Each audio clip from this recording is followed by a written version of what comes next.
And today I wanted to show you a few of my favorite tools for myofascial release and to help you with your mobility and recovery. So in day one we discussed the importance of hip mobility and glute activation, and the second part of that is making sure that your fascia, so the layer of fascia covering your muscles, is healthy and loose enough to allow your muscles to contract the way they want to and the way they need to. So myofascial release is really good for before your session and also after. So in this email I'll also add in a little bit of a blueprint of how I like to set up my pre-workout mobility and myofascial release and post-workout. So in regards to spending time on myofascial release work, you're better off doing it post-session because you can spend more time on it. It's similar to a stretch. If you're holding it for 15 to 20 seconds, it's not really going to be effective. You need to kind of give yourself enough time to work through the fascia and release the spots that are tight. But the three tools I want to show you today is a foam roller. So this is a pretty basic and soft foam roller. It's nothing too intense, but if you're just starting out, this is perfect. Second thing is a lacrosse ball, or just a hard type of bouncy ball, but it has to be solid in the middle. The third one is a spiky ball, basically just a different, these two are both do similar things, although I find the smaller and more compact ball is it works a lot more effective.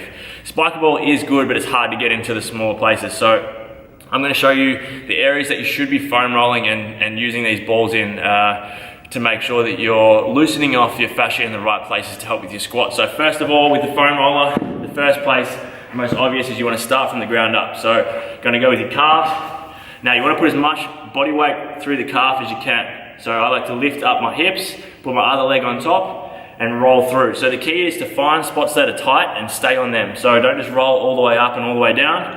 Find a small spot that's really tight, stay on it, roll back and forth for it might even take a couple of minutes until you release it, and then move on to the next one.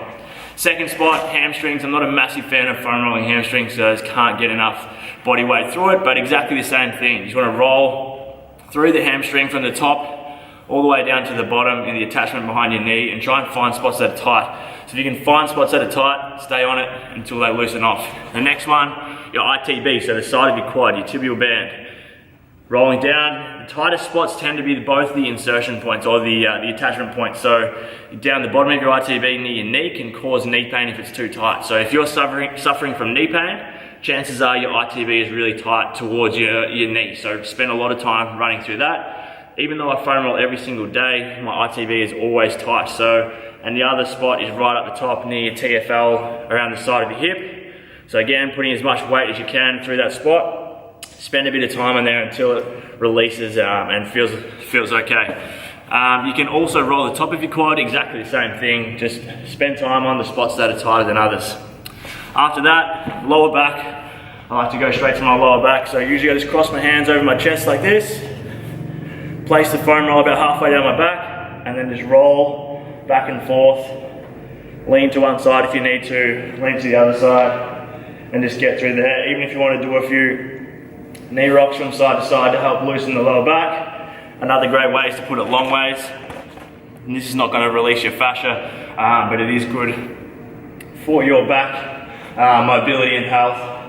And just kind of sit on here, even if you do stuff with your shoulders. Not that we really need to be doing much rolling in regards to our shoulders for the squat, but it is always good. And then upper back, exactly the same thing. I like to guide my shoulder blades apart if I can, and really put as much weight through the upper back as you can to release as much as you can. Even if you put your hands above your head, just find different spots.